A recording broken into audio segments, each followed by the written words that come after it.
That's why I decided to learn from Filipino people. As a student who has been living in the Philippines for 4 years already, and then I actually have transferred multiple times to in Iloilo before.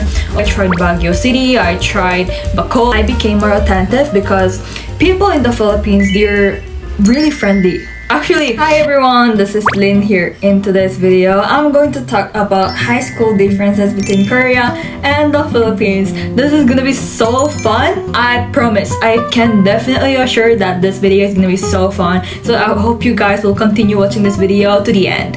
And the reason why I'm wearing this half shirt is that this is my school uniform actually. For every Friday, we wear yellow as senior high school student. I just wanted to wear this uniform because some people think that I'm already in college. Like, huh? I'm already in college? I'm so old. I feel like I'm so old. I just wanted to emphasize that I'm still in senior high school, guys. That's why I wore this yellow uniform, school uniform. Yeah, so that you guys can feel or relate that I'm still in high school era.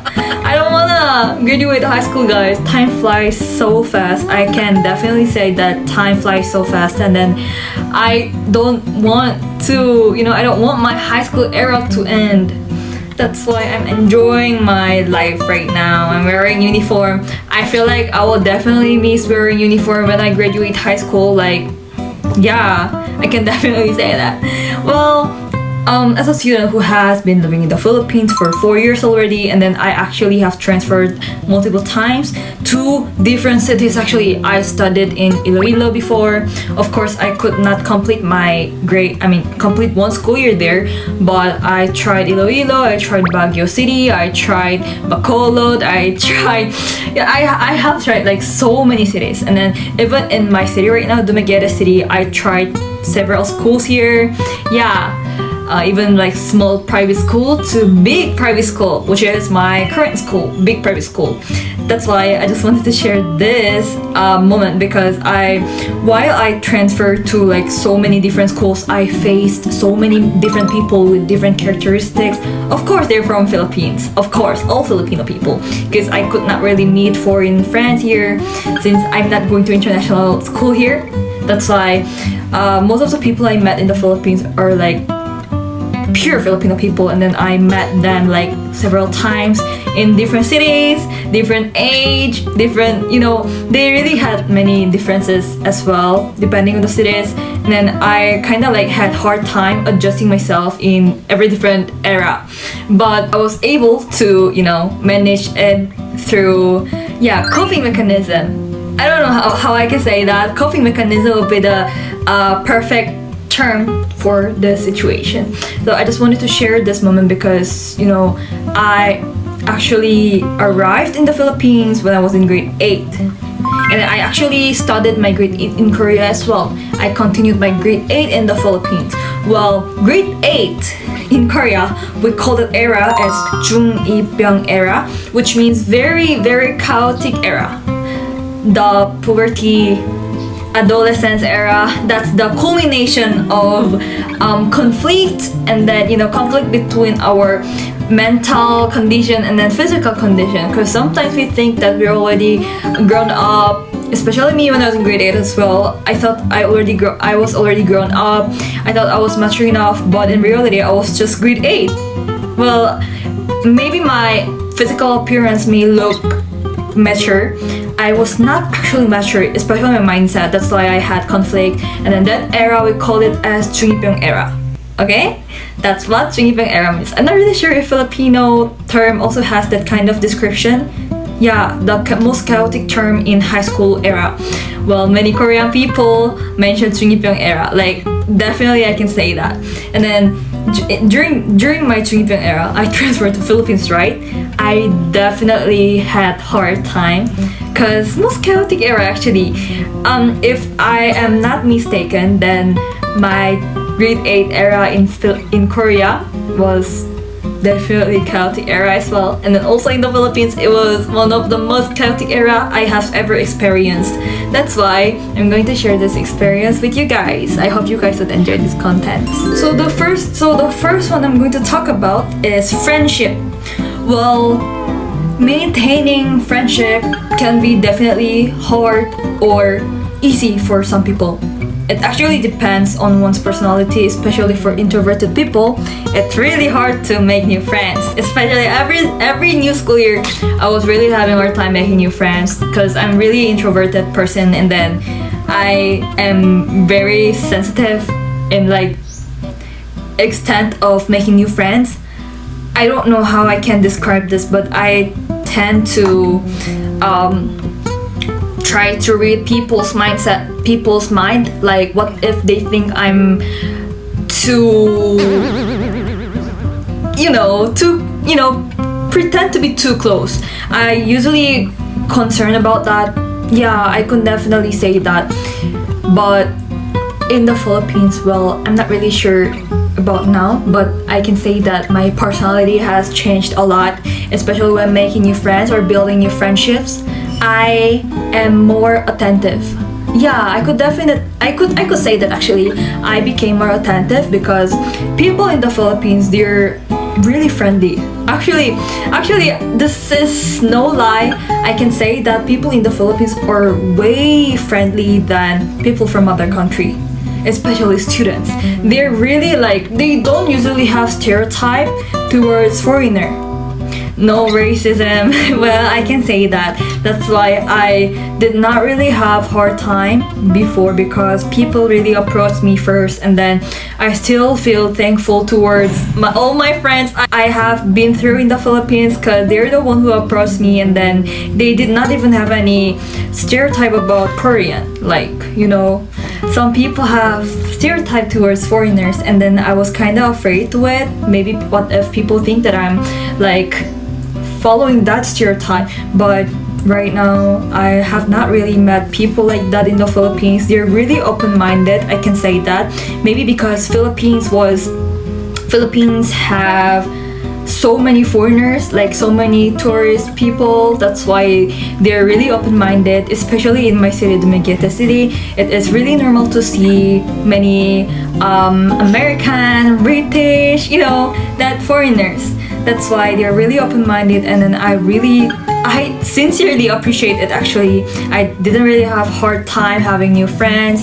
I didn't really have time where I stayed alone, because people in the Philippines, especially Filipino people, even though I'm not really that close with them, they always like tell me to join their group. If ever I'm sitting alone, like, oh Lynn, come here, you can join our chica, and then I'd be like, okay, thank you very much, and then I go to them, and then I get close to everyone. That's why I really appreciate the culture in the Philippines, which is very friendly and then very open-minded. As a foreigner, I could definitely say that Philippines is the best country to study.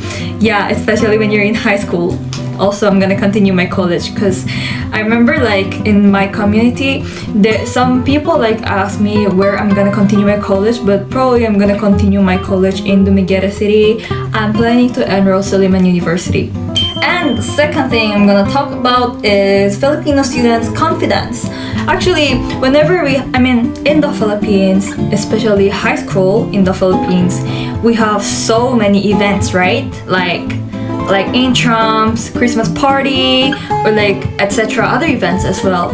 But whenever we have that kind of events, there's like dancing competition, singing competition, where you can show your talents. But in the Philippines, I have noticed that many people are really talented, and then they're really confident in showing their talents, because if I were them, I would be very shy.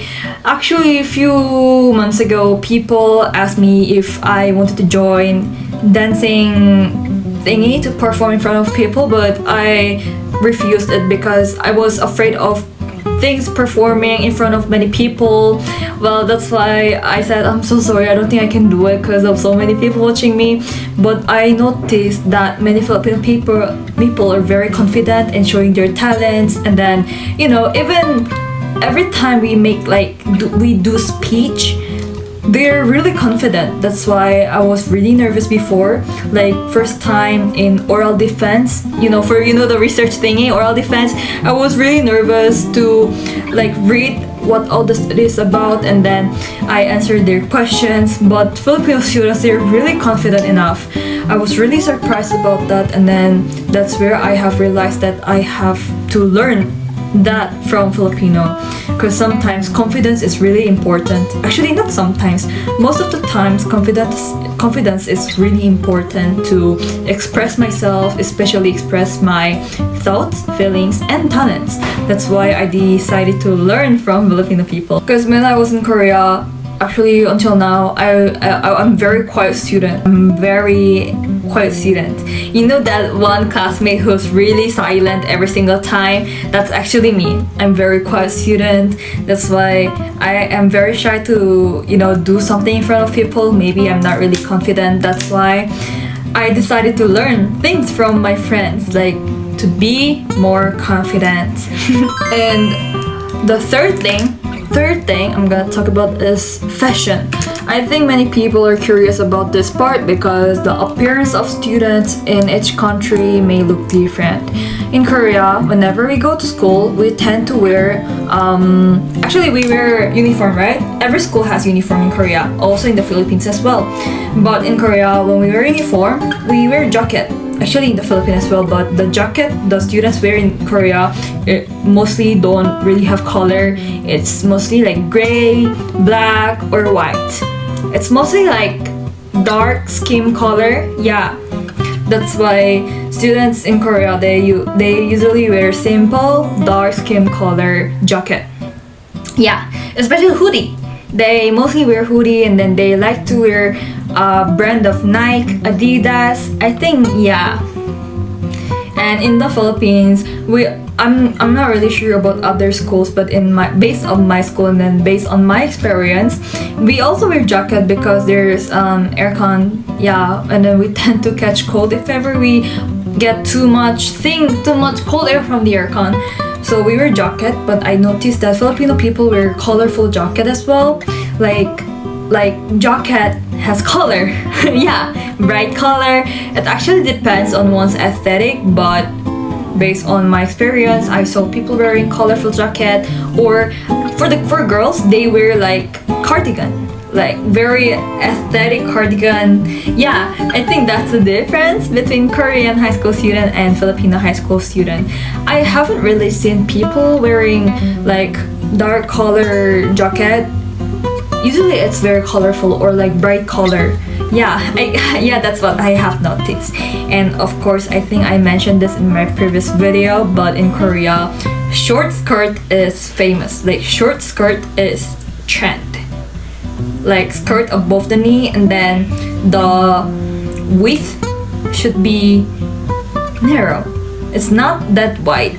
But in Philippines, I guess we're not allowed to, cut our skirt. I guess we're not allowed to do that in the Philippines. That's why our skirt is very like wide. Yeah, most of the uniform skirt is very like wide and long. Yeah, very long. It's like below the knee, right? Yeah, I haven't really seen uniform skirt which is above our knee. Usually it's below the knee, maybe because of religion, right? If I'm not mistaken, because I actually asked my friend why uniform in the Philippines is very long despite hot weather. They said that it's because of religion, but yeah, that's what I have remembered. Is it correct? It's because of religion. I think that was all for today's video. I hope you guys enjoyed this content. I think I talked too much, right? Because I was really desperate to talk to people right now, even though it's in front of camera, so I talk a little much. Thank you very much everyone for watching today's content, and I hope you guys enjoyed today's video. If you guys have any questions or suggestions, please comment down below the video. Thank you everyone. Bye bye. See you in my next video.